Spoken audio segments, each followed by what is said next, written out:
Hello, dear listeners. After a short break, I'm ready once again to draw you into the wide embrace of my horror stories. Today, I've gathered tales in honor of Christmas. Enjoy the listening. It wasn't the empty house that scared me at first. It was the full stalking. I live alone, have since the divorce. My kids are with their mom in Arizona for Christmas, and my family's all back east. So when I got home from my shift at the warehouse on Christmas Eve, I didn't expect anything. Just my dark living room, the hum of the fridge, and maybe some leftover pasta. I flipped the light on. My Christmas tree was there, a small fake one I'd put up more out of habit than spirit. And hanging from the mantel of my fake fireplace next to my single sad stocking with the reindeer on it was a second stocking. It was red with a white furry top. It was bulging.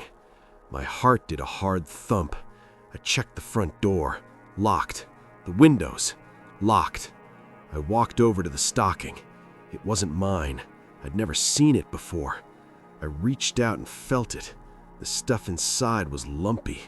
I pulled it off the mantel and dumped the contents onto my couch. A bundle of old-fashioned wooden clothespins, a spool of green thread, a small cheap kitchen knife, and a pack of those red and white striped peppermint candies, the kind nobody really buys anymore. My hands were cold. This wasn't a break-in. Nothing was taken. This was a delivery. Someone had been in my house and left a gift. I called the police. The two officers who came were polite but tired. It was a busy night. They looked around, found no signs of forced entry, and asked if I'd given a key to anyone. I said no. They said maybe I'd forgotten about the stocking, or a friend had stopped by. I told them I had no friends who would do that. They filed a report and told me to change my locks. They left. I was jumpy. I checked every closet, under every bed. Nothing. I put a kitchen chair under the knob of the front door. I tried to watch TV, but I kept staring at the stuff on my couch. The items felt like a message, but I couldn't read it.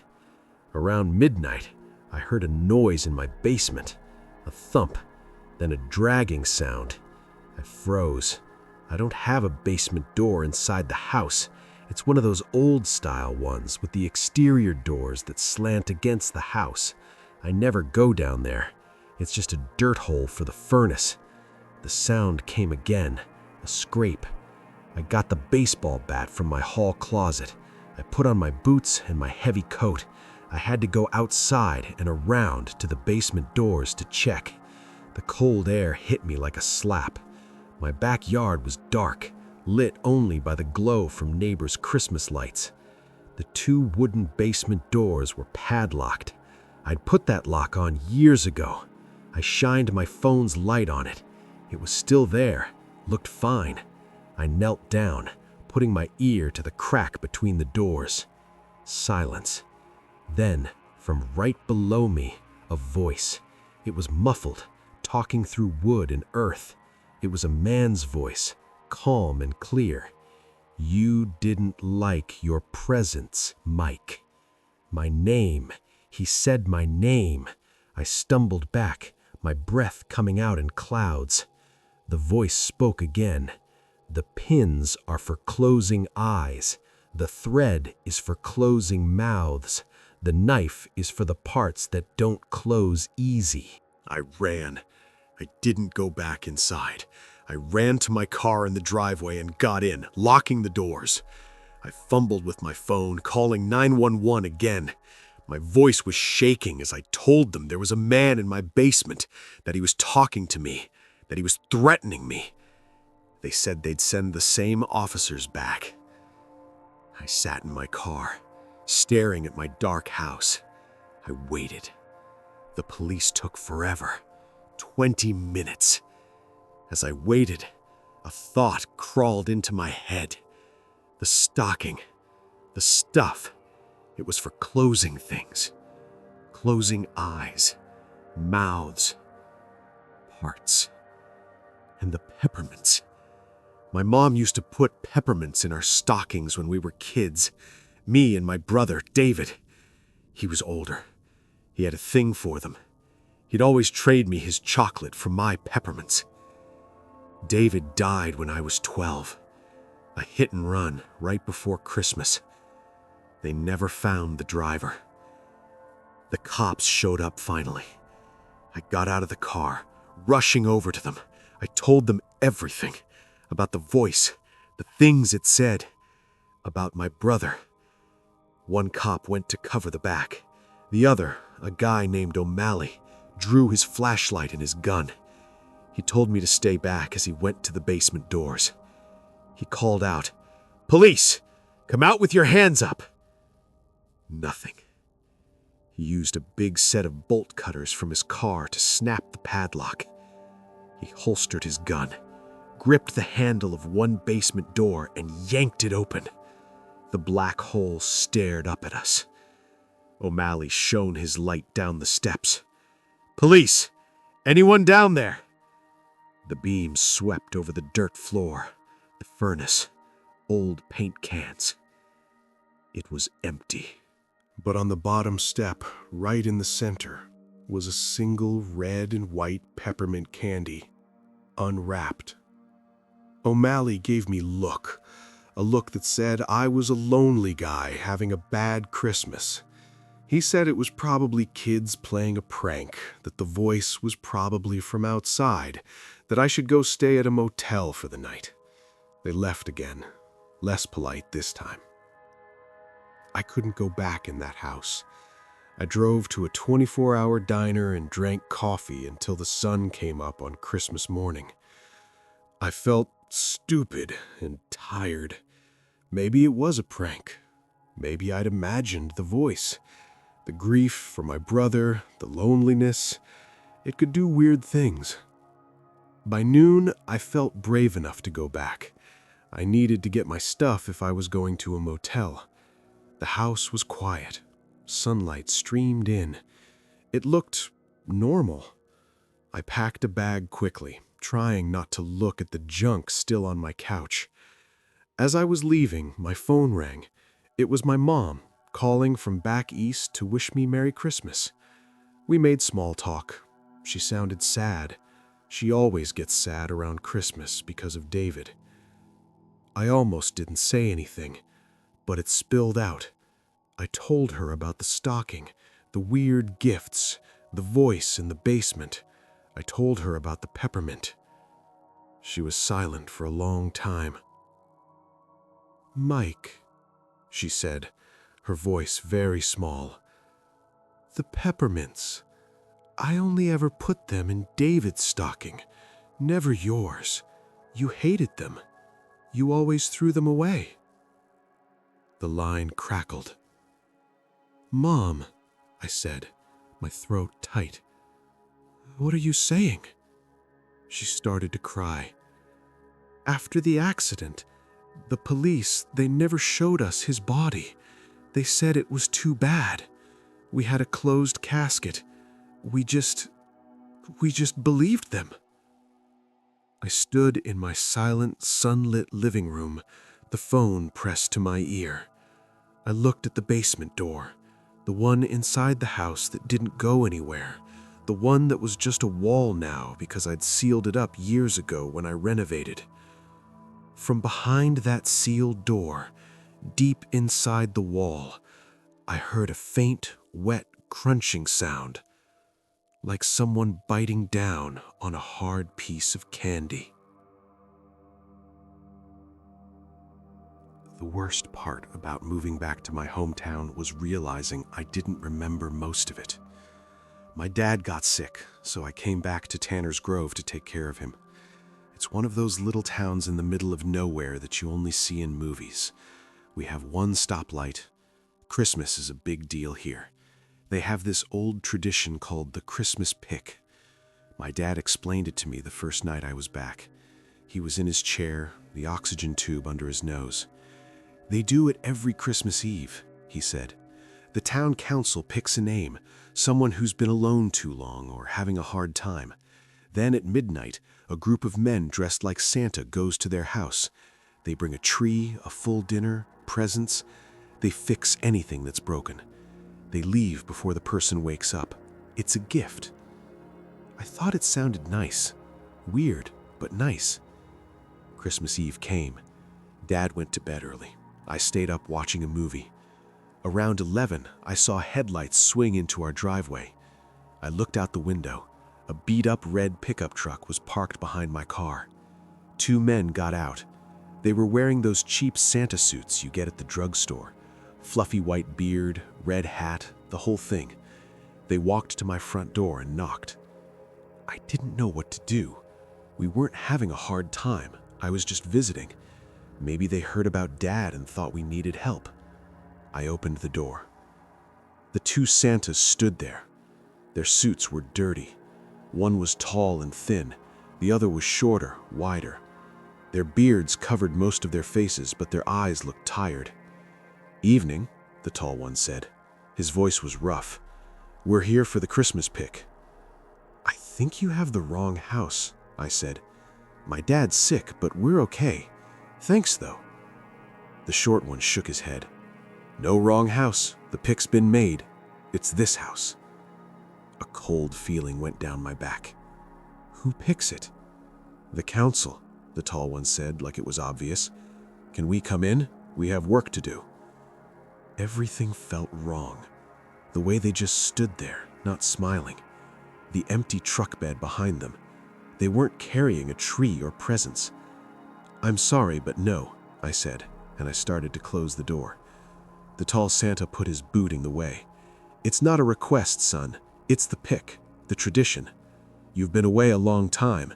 You forgot how it works." I pushed the door harder. "Get off my porch!" The short Santa moved fast. He slammed his shoulder into the door. It flew open and I fell back onto the floor. They both stepped inside and closed the door behind them. I scrambled to my feet. "Get out! I'm calling the sheriff!" The tall Santa looked around our living room. He looked at the photos on the wall, the old furniture. He nodded to the short one. "Check the back. Make sure the old man is asleep." The short Santa walked down the hall toward my dad's room. "Leave him alone!" I shouted. I went for my phone on the coffee table. The tall Santa grabbed my arm. His grip was like iron. "Stop fighting it," he said quietly. "It's an honor. Your dad was picked once, you know, long time ago, before you were born. It's how he got your mom." I stopped struggling. "What are you talking about?" "Do you think your mom just appeared here? She was passing through. Her car broke down on the county line on Christmas Eve. The council picked her, gave her to your dad, a gift. She stayed, didn't she?" My blood went cold. My mom never talked about her family. She said she was alone in the world when she met Dad. She was always sad at Christmas. She died when I was 10. "You're lying," I whispered. The short Santa came back. "He's out cold. Medicine's working." The tall Santa looked at me. "It's your turn now. The pick for this house isn't goods. It's a bride. Old man Henderson's granddaughter came back from college. She's alone, pretty. You'll be married by New Year's. She learned to love it here. They all do." This was insane. "I'm not marrying some stranger. You're crazy." "It's the tradition," the short Santa said, like he was explaining the weather. "It keeps the town strong, keeps families going. Now you can come quiet, or we can make it hard. Your choice." I made a break for the kitchen. I heard them behind me. I yanked a drawer open, looking for a knife. A heavy hand clamped on my shoulder and spun me around. The short Santa punched me in the stomach. All the air left my body, and I dropped to the floor. They stood over me. The tall one pulled a roll of duct tape from his sack. "My dad," I choked out. "He'll wake up. He'll call the police." The tall Santa almost smiled. "Your dad is on the council, boy. He made the pick." They taped my mouth shut. They taped my hands behind my back. They carried me out to the red truck and put me in the back. I saw the Christmas lights on our street, blinking red and green. I saw the dark windows of our neighbors. Nobody came out. Nobody looked. The truck started to move. We drove through the quiet town, past the church, past the little shops. We drove out to the old Henderson farm on the edge of town. The house had a single light on. The truck stopped. The two Santas got out. They pulled me from the truck bed. My legs were weak. I could see a young woman through the farmhouse window. She was reading a book by a lamp. She looked normal. She had no idea. The tall Santa put his face close to mine. His breath smelled like cigarettes. "This is how it's done. This is how we survive. You'll understand in time." They started walking me toward the house. My mind was racing, screaming. I thought of my dad, asleep in his bed. I thought of my mom, her quiet sadness every December. Then I remembered something. A box in the basement. My mom's things. After she died, Dad told me never to open it. I did when I was a teenager. It was just some old clothes, a broken hairbrush, and a small folded-up road map from a state 1,000 miles away. Tucked in the map was a faded photo of a young woman who looked like my mom, hugging a man I didn't know. On the back, in writing that wasn't my mom's, it said, "Looking for you. Come home, Sarah." The short Santa knocked on the Hendersons' front door. The twist hit me then, colder than the winter air. The pick wasn't just for finding wives for the men here. It was for replacing people who tried to leave. The door opened, light spilled out. An old man, Mr. Henderson, stood there. He looked at me, then at the Santas. He didn't look surprised. He looked relieved. "Bring him in," Henderson said. "She's in the living room. She thinks her college friend is visiting. She doesn't know about the arrangement yet." They shoved me inside. The door closed behind us, cutting off the night. The tall Santa pulled the fake beard from his face. It was Mr. Greeley, who ran the hardware store. He gave me a flat, empty look. "Welcome home, son. For good this time." I took the job at the Christmas tree farm because I needed the cash, not the Christmas spirit. Evergreen Valley was one of those choose and cut places out in the country.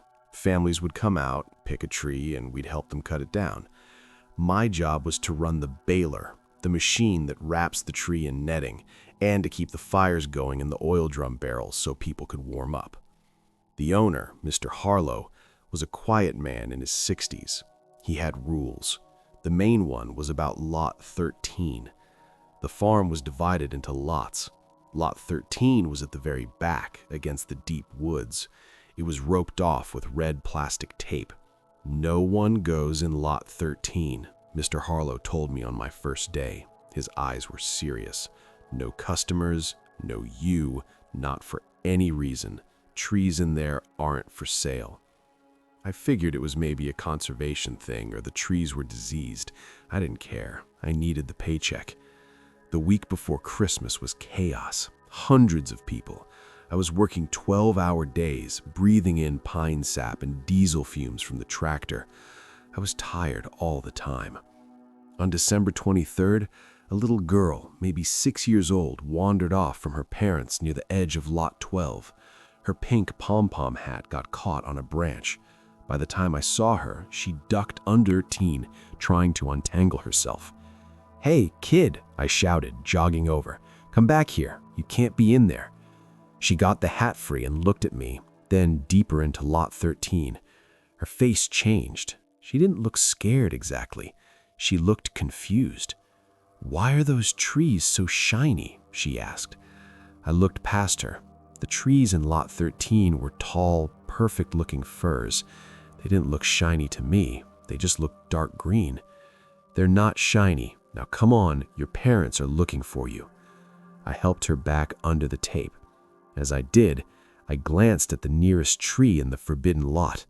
Up close, I saw it. The bark was streaked with long, smooth patches. They were a different color than the rest of the tree, a dull, yellowish brown. It almost looked like sap, but it was too smooth. It looked like resin. I got a bad feeling. I hurried the girl back to her mom and dad. That night, after closing, I had to shut down the baler. It was parked near the entrance to Lot 13. My flashlight beam swept over the red tape. I thought about the tree's bark, the weird, smooth streaks. I did a stupid thing. I ducked under the tape and walked into Lot 13. My boots crunched on the frozen ground. It was dead quiet, no wind. The trees were perfectly spaced, too perfect. They were all the same kind of fir, but they looked wrong. The branches were too thick. The needles were too dark. I went to the tree I'd seen earlier. I shone my light on the strange, smooth streaks on the trunk. They ran vertically from near the roots up into the lower branches. I reached out and touched one. It was hard, cold, not like bark at all. It felt like plastic or hardened glue. I moved my light to the base of the tree. The ground was covered in brown pine needles, but poking out from under them, right where the tree entered the earth, was a flash of color, blue and red plaid. I bent down and brushed the needles away. It was a scrap of fabric, a piece of a shirt, torn. It was frozen to the soil. As I pulled my hand back, my light caught something else a few inches away, something small and white. It was a human tooth. I fell back, my heart hammering. I scrambled to my feet, shining the light wildly around. All those perfect, silent trees stood in their rows. Each one had those same smooth, hard streaks running up their trunks. I ran. I crashed through the tape and didn't stop until I was in the equipment shed, the door locked behind me. I didn't sleep that night. I thought about calling the police, but what would I say? I found a tooth in a tree lot? It could be an animal bone. The cloth could be from anything, and I'd broken Mr. Harlow's main rule. The next day was Christmas Eve, the last day of the season. I was a wreck. Mr. Harlow noticed. He pulled me aside during our lunch break in the shed. "You look tired," he said, sipping his coffee. "I didn't sleep well," I said. He looked out the small window toward the back of the farm. "You stuck to the rules? Stayed out of the closed lots?" I met his eyes. I couldn't lie. "There was a kid. She went into Lot 13 yesterday. I went in to get her out." Mr. Harlow's face went still. He put his coffee down slowly. "What did you see?" I told him about the bark, the cloth, the tooth. He was quiet for a long time. He just stared at his hands. Then he sighed, a deep, heavy sound. "My father started this farm in 1952, he said. He had a philosophy. You have to give back to the land what you take from it." "I don't understand," I said. "The trees," he said, still not looking at me. "They're a crop. You harvest them. It weakens the soil. You have to replenish it." My father was very dedicated. He found the best fertilizer, the most organic nutrient. A cold knot formed in my stomach. What nutrient? Mr. Harlow finally looked at me. His eyes were empty. "The farm has always done well. The trees in the front lots are good, but the trees in Lot 13 are always the best. Perfect shape, perfect color. They never get disease." "Where does he get it?" I asked, my voice a whisper. "He doesn't," Mr. Harlow said. "Not anymore. I've been running the farm for 20 years. My father's been gone for 15. He paused. "But the tradition is important. You have to give back to the land what you take from it." The meaning of his words settled over me, thick and suffocating. The fertilizer. The missing persons posters I sometimes saw in the post office. Drifters, hitchhikers, people passing through who wouldn't be missed. "The trees are so shiny," the little girl had said. She was seeing the resin, the smooth, hardened sap that had sealed things into the tree. "The trees in there aren't for sale," Mr. Harlow had told me. No, they weren't. They were a crop, but not for Christmas. They were a record. Christmas Eve closing time came. The last family left. Mr. Harlow paid me in cash. He gave me a bonus. "For your discretion," he said, his hand firm on my shoulder. "The farm goes on. The tradition goes on. It's for the health of the land." I took the money. I needed it. I got in my car and drove away. I looked in my rearview mirror. Mr. Harlow was standing by the shed, watching me go. Then he turned and started walking, not toward his truck, but toward the back of the farm, toward Lot 13. He was carrying a large, heavy-looking bag over his shoulder. I drove faster. I thought about the tooth, the plaid cloth. I thought about giving back to the land. And then I remembered my older brother, Tim. He left home when I was a teenager. He was hitchhiking trying to get to California. His last postcard was from a town about 50 miles from here. That was 15 Christmases ago. We never heard from him again. The police said he probably just started a new life and didn't want to be found. My hands were slippery on the steering wheel. I couldn't breathe. I remembered the color of my brother's favorite shirt, the one he wore almost every day. It was a blue and red plaid. I was the last driver still working on Christmas Eve. I deliver packages for one of the big companies. You know the one. That time of year is hell. My manager said one more route had to go out, a special, time-sensitive delivery, double pay. I needed the money. My wife was pregnant, so I said yes. The address was on the edge of the county, a place called Pine Ridge Road. It wasn't a neighborhood. It was just a long, dark road through thick woods. My GPS kept cutting out. The houses were few and far between, set way back from the street. The package was a small, flat box, light. The label said it was from the workshop. The delivery instructions were typed, not handwritten. They said, "Place package on front porch. Do not knock. Do not ring bell. Leave immediately." That was weird, but I've seen weirder. Some people have social anxiety, or they're throwing a surprise. I didn't care. I just wanted to drop it and go home. I found the house number, 1221 Pine Ridge. The driveway was a long gravel path that disappeared into the trees. No lights. I turned my van down it. Branches scraped the sides.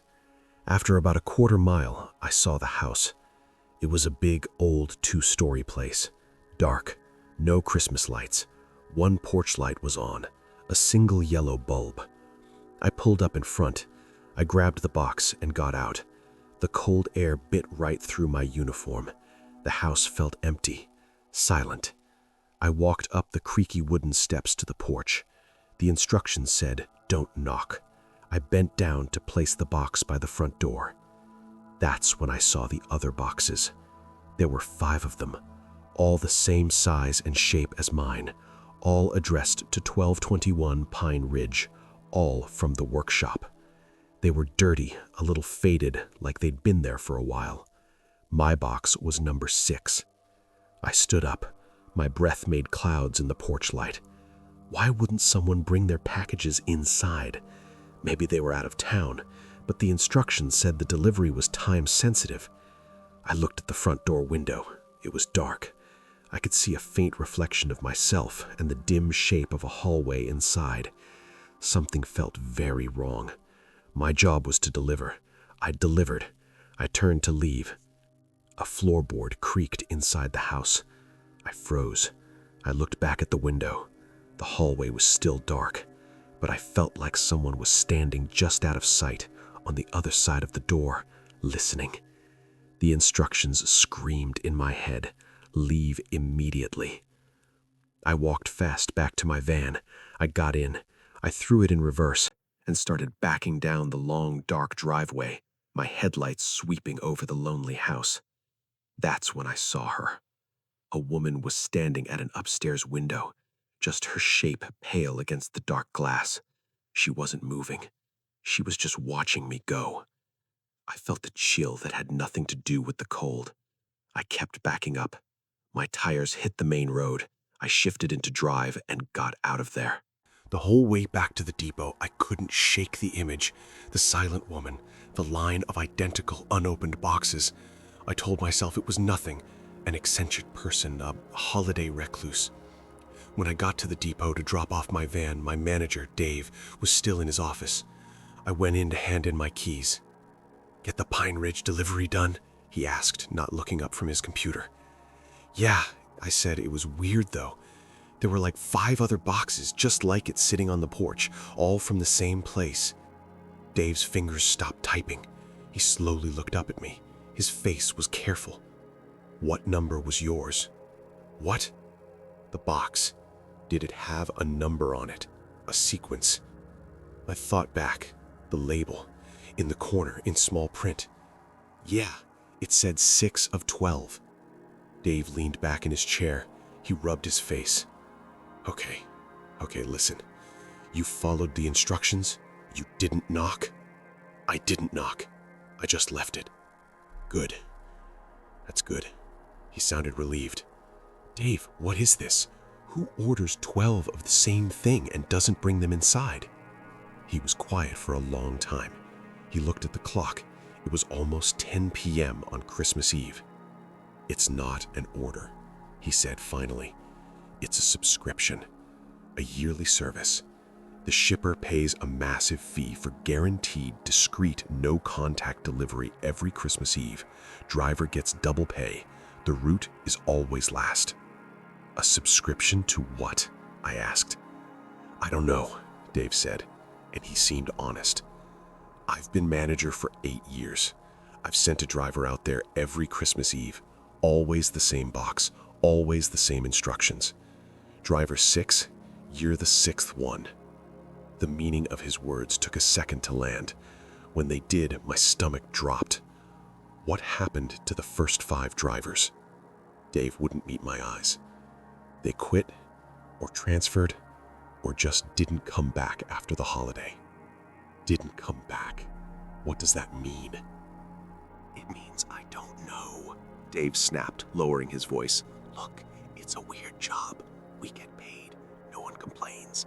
The house is still there. The deliveries keep coming. Just forget about it. Go home to your wife." I drove home. I tried to forget. I hugged my wife. I told her I loved her. We went to bed. But I couldn't sleep. I kept seeing the boxes, 1 per year, lined up on the porch, unopened. 6 of 12. If I was driver number 6 and my box was number 6, then the boxes on the porch were from the previous 5 years, and there were 6 more boxes to come. What was in them? And why did someone need a new one every year if they never opened the old ones? A terrible idea came to me. It wasn't a subscription for the person in the house. It was a delivery for the person in the house, a required delivery. And the unopened boxes weren't forgotten. They were full. They had served their purpose. They were empty now. The woman in the window wasn't waiting for a delivery. She was waiting for the delivery man. The twist hit me like a physical blow. The instructions weren't to protect the homeowner's privacy. They were a warning for the driver. Don't knock, don't ring, leave immediately. A warning to avoid contact with whatever lived in that house, whatever needed a new, special package delivered to its porch every Christmas Eve. And I had to do it again next year. It was in the route notes, a standing yearly assignment for driver 6. I lay in the dark, my wife sleeping beside me, and I listened to the wind outside. I thought about the pale woman at the window. I thought about the 5 drivers who came before me who weren't drivers anymore. And I knew with a cold certainty that the time-sensitive nature of the delivery wasn't about Christmas. It was about how long I had left before I had to go back. A brittle, fragile voice wavered slightly on the edge of unraveling. The doctor said it was normal. Grief does strange things to your mind. My wife, Claire, died in October. Car accident. The first Christmas without her was something I was trying to survive, not celebrate. Our house felt too big and too quiet. Her sister, Lisa, kept calling, inviting me over. I kept saying no. I just wanted to be alone with the silence. On the morning of December 23rd, I found the first note. It was on the kitchen counter next to the coffee machine. A small square of paper folded once. In neat, familiar handwriting, it said, "Don't forget the cinnamon." My breath caught. It was Claire's writing. I'd know it anywhere. She always put cinnamon in her coffee. I hadn't bought any since she died. I searched the house. All the doors were locked, windows shut. I was alone. I must have written it myself, sleepwalking or something. The doctor said my brain might try to recreate her. I threw the note away. The next day, Christmas Eve, I was in the living room. I hadn't put up a tree. I was just sitting in my chair, staring at the blank TV screen. I got up to get a glass of water.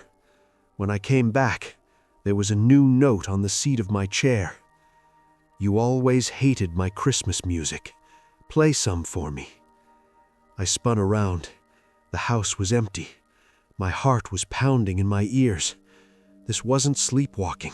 I'd been gone 30 seconds. I picked up the note. The paper was the same. The writing was hers. It even had her little curl on the Y. "Claire?" I said out loud. My voice sounded stupid in the quiet. Nothing. I didn't play any music. I spent the day jumping at every sound. I checked locks a dozen times. I thought about calling Lisa or the doctor, but I was too ashamed. I was losing it. That night, I tried to go to bed early. I left all the lights on. I lay there for hours, staring at the ceiling.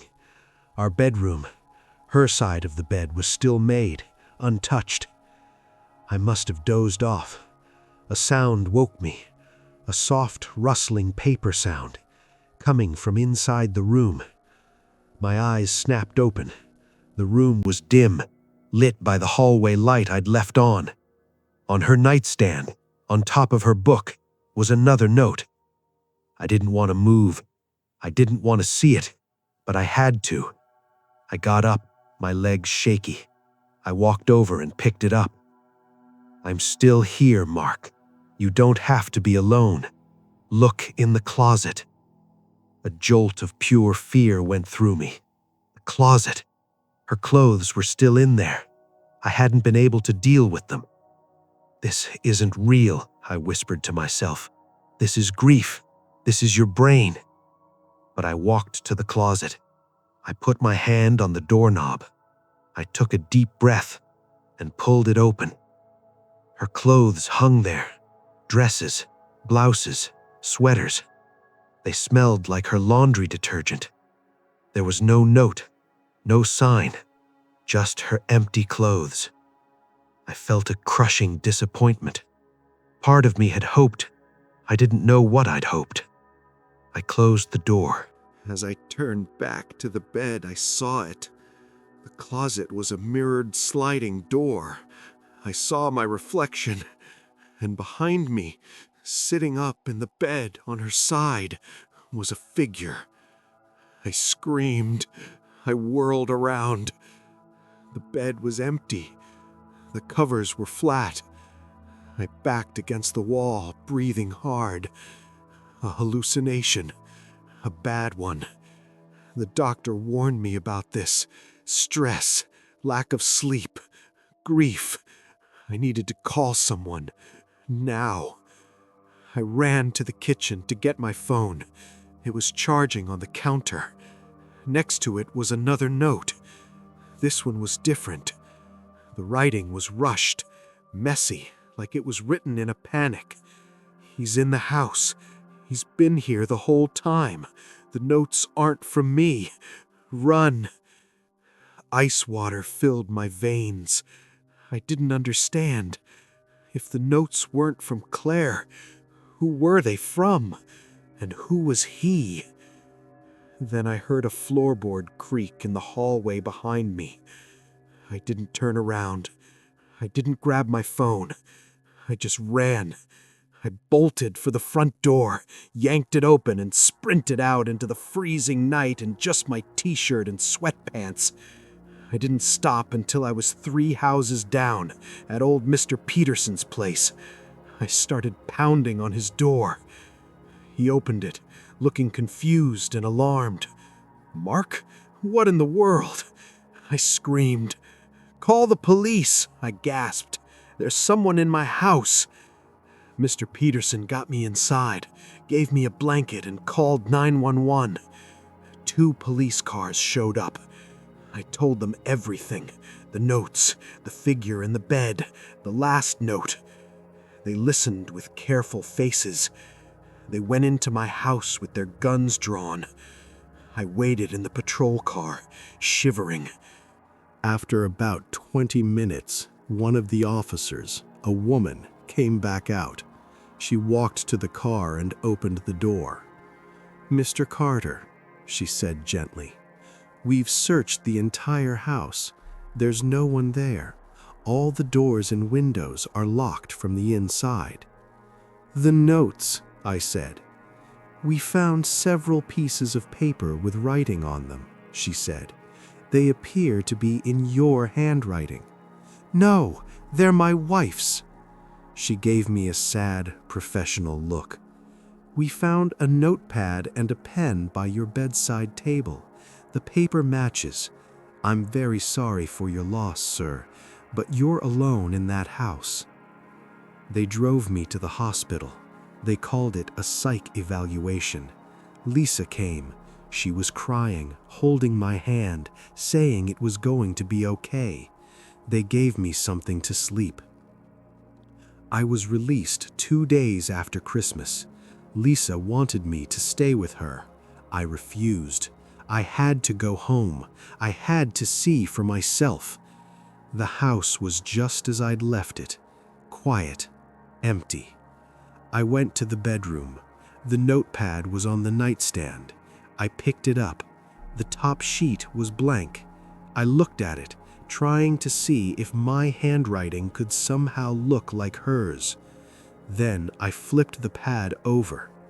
On the back cardboard, scratched into the surface with something sharp like a key or a nail, were 2 words, words I hadn't written, words in a frantic, jagged script that wasn't mine and wasn't Claire's. "He watches." I dropped the pad. The silence in the house wasn't empty anymore. It was a held breath. I thought about the doctor saying my brain was trying to recreate my wife, to comfort me. But what if my brain was wrong? What if something else was trying to recreate her, to lure me deeper? The first notes were comforting, in her writing. The last one was a warning, in a panic. The final message was a scar on the paper. The twist closed around me, cold and solid. The notes weren't a symptom of my grief. They were a reaction to a presence, a desperate attempt at communication from something that knew my wife, that could mimic her, but that got scared when the other thing, the watching thing, got too close. I was never alone in the house. I'd been sharing it with 2 things, one that missed her and one that watched, and I had just been let back in. They called it the quiet shift. Christmas Day at the county's psychiatric hospital. I wasn't a doctor or a nurse. I was an orderly. My job was to help with meals, help with baths, sometimes help with restraints if a patient got violent. I took the Christmas shift because the pay was triple time. My wife and I were saving for a house. The ward was mostly calm. The patients who had family had visits earlier. By evening, it was just the long-term residents. The lights were dimmed. Soft Christmas music played from a speaker in the nurses' station. My last task was to check on room 14. It was a single occupancy room at the very end of the hall. The patient there was named Mr. Gracie. He was older, maybe 70. He'd been here for decades. The file said he was harmless. Severe delusions. Never spoke. The nurses said he'd been a woodcarver before he was committed. I knocked and went in. The room was small. A bed, a chair, a sink. Mr. Gracie was sitting in the chair by the window, looking out at the dark. He was thin, with white hair. He didn't turn when I entered. "Just checking on you, Mr. Gracie," I said. "You need anything? It's Christmas." He didn't move. I was about to leave when I saw them. On his bed, lined up against the wall, were maybe 24 small wooden figures. I stepped closer for a look. They were animals. Deer, squirrels, rabbits. But they were wrong. The bodies were twisted. The faces were stretched in silent screams. The carving was incredible. You could see every detail of the fur, the panic in the eyes, but the shapes were horrible. They looked like they were melting in pain. "Did you make these?" I asked, even though I knew he wouldn't answer.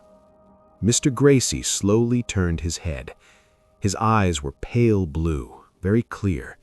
He looked at the figures, then at me. For the first time in years, according to his chart, he spoke. "They see it," he whispered. His voice was dry, like rustling paper. "See what, sir?" "The day. They see the day it happens. The animals. They know." He pointed a bony finger at the figures. "That one knows about the fire. That one knows about the ice. That one knows what's in the soup." A chill went up my spine. It was just the rambling of a sick old man, but the way he said it was so calm, so sure. "I have to finish the last one before midnight. He's coming." "Who's coming?" "St. Nicholas," Mr. Gracie said, and he wouldn't say another word. I left the room. I told the head nurse, Janine, that he'd spoken. She just shrugged. "He gets like this sometimes around Christmas, talks about his animals knowing things. Don't worry about it. He's harmless." The shift ended at 11 p.m. I changed out of my scrubs in the staff locker room. As I was leaving, I passed by the closed door of the staff lounge. I heard Janine and another nurse talking inside. Their voices were low, serious. "Still can't believe they never found the kid," the other nurse said. "It was 50 years ago. Little boy vanished from his house 2 towns over.